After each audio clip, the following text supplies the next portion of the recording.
Ava Gardner, Hollywood's definition of beauty itself. She was the most perfectly beautiful woman who ever lived, declared director Joseph Mankiewicz. Bette Davis put it more bluntly, she had more beauty and sensuality than any one human being should be allowed to possess. This is the story of how one woman's face changed Hollywood forever. What made Ava Gardner's beauty so extraordinary? Those luminous eyes that cinematographers called impossible to light badly. The perfect symmetry of her face. That mouth that Frank Sinatra described as perfect for kissing or talking or smiling. Her beauty wasn't manufactured in a studio, it was enhanced by it. Unlike the platinum blondes of her era, Gardner's olive complexion and raven hair created a look both exotic and timeless. Richard Burton, who worked with the world's most beautiful women, concluded, "She was the most beautiful woman in the world, an authentic star. There are only two real stars, Ava Gardner and Elizabeth Taylor." Gardner's breakthrough came in 1946 with The Killers. Her smoldering femme fatale Kitty Collins silenced audiences with a single glance. Howard Hughes, who pursued her relentlessly, called her the most exciting woman in the world after this role. The camera didn't just love Gardner. It revealed dimensions of beauty invisible to the naked eye. Cinematographers discovered her face contained no bad angles. In black and white, she was sculptural. In Technicolor, nearly supernatural. When fellow MGM star Lana Turner first saw Gardner on screen, she reportedly sighed, "Ava Gardner is the most beautiful woman in the world. She makes the rest of us look like garbage." Gardner's beauty evolved throughout her career, adapting to changing fashions while remaining distinctly herself. In One Touch of Venus, 1948, she literally played a goddess come to life. The studio publicity claimed no makeup was used for her close-ups, and audiences believed it.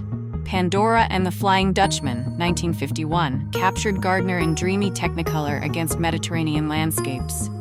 Director Albert Lewin framed her as a living painting, with critics comparing her to classical sculptures. Her style was deceptively simple. Unlike other glamour stars who relied on elaborate costumes, Gardner could steal a scene in a simple green shirt, as she did in 1953's Mogambo. Clark Gable, her Mogambo co-star, wasn't immune to her appeal.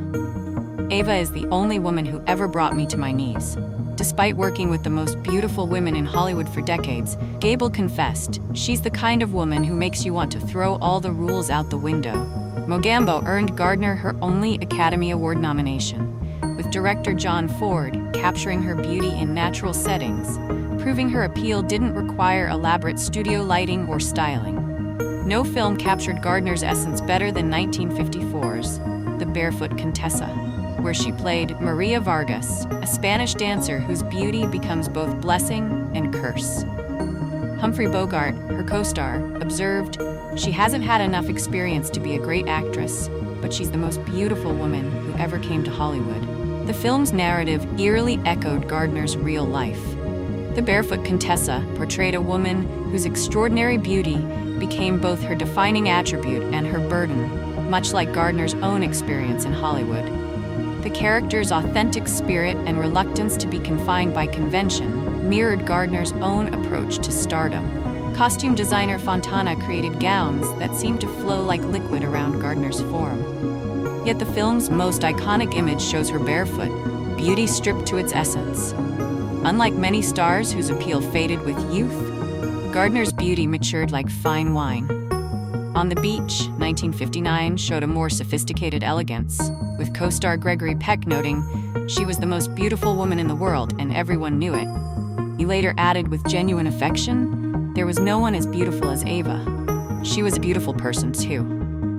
By 1964's The Night of the Iguana, Gardner had developed what director John Huston called a weathered beauty more powerful than conventional prettiness.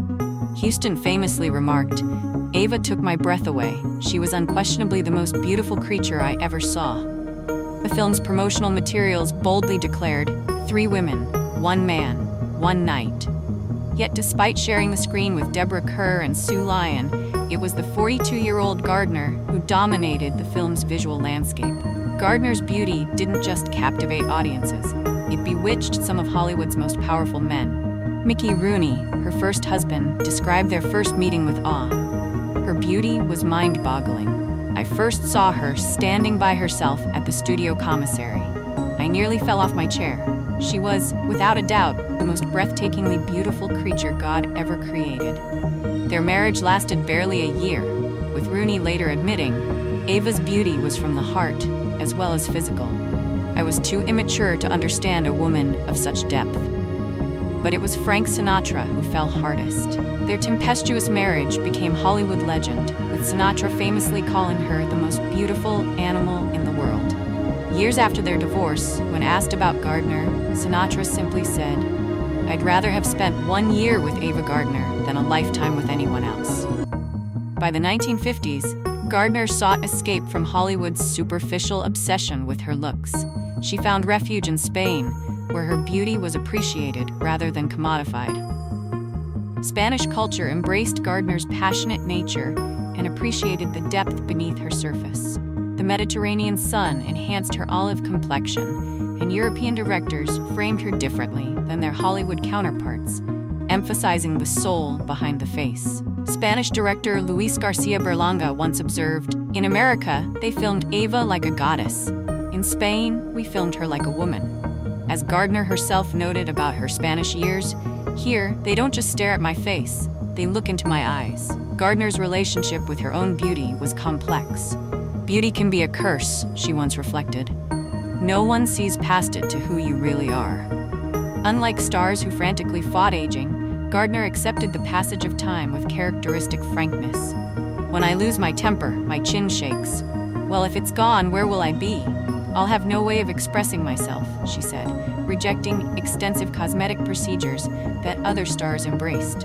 Her approach to beauty was refreshingly straightforward. "I make pictures for grown-ups," she declared. "No formulas, no false eyelashes unless I'm in a period film." This authenticity extended to her assessment of her legendary status. When asked late in life about her impact, she dismissed it with characteristic directness. "I made movies, I made out, and I made a mess of my life, but I never made jam." Gardner rarely watched her own films, claiming, "I was never beautiful enough to suit myself." This modesty only enhanced her appeal to colleagues, who found her lack of vanity refreshing in an industry built on artifice. Gardner's style influenced generations of actresses and fashion designers. What made her look so distinctive? First was her approach to makeup, enhancing rather than masking her natural features. Her famous eyebrows were perfectly arched but never artificial. Her lips, usually painted in shades of red, were never overdrawn. Her clothing choices emphasized simplicity and movement, whether in the elaborate gowns of the Barefoot Contessa or the casual elegance of her off-screen wardrobe. Gardner favored clothes that draped naturally rather than constricted. Her hairstyles evolved from the structured waves of the 1940s to more natural styles by the 1960s. Unlike many stars who maintained a static signature look, Gardner allowed her appearance to evolve organically throughout her career. Perhaps most importantly, Gardner carried herself with an authenticity that no stylist could create. As director George Cukor noted, Ava moved like a panther. No amount of coaching could teach that kind of natural grace. What makes Ava Gardner's beauty endure long after many of her contemporaries have been forgotten? Perhaps it's the combination of physical perfection with an authenticity that never seemed manufactured. In an industry built on illusion, Gardner remained stubbornly real. Modern celebrities from Penelope Cruz to Angelina Jolie cite Gardner as an influence, not just for her perfect features, but for her refusal to be defined solely by them. Her influence extends beyond physical appearance to encompass attitude. Her prioritization of authentic experience over maintaining an image, her comfort with her own sensuality, and her unwillingness to apologize for who she was. "I wish to live until I die," Gardner once said, a simple statement that captures what made her beauty so compelling. It wasn't just her perfect features, but the life force behind them. The verdict of history is clear. As Frank Sinatra put it simply, "She's the most beautiful animal in the world." But perhaps the final word on Ava Gardner's beauty should come from Gardner herself. When asked the secret to her legendary looks, she replied with characteristic candor, "Deep down, I'm pretty superficial." The irony, of course, is that she was wrong. Her beauty was never merely superficial.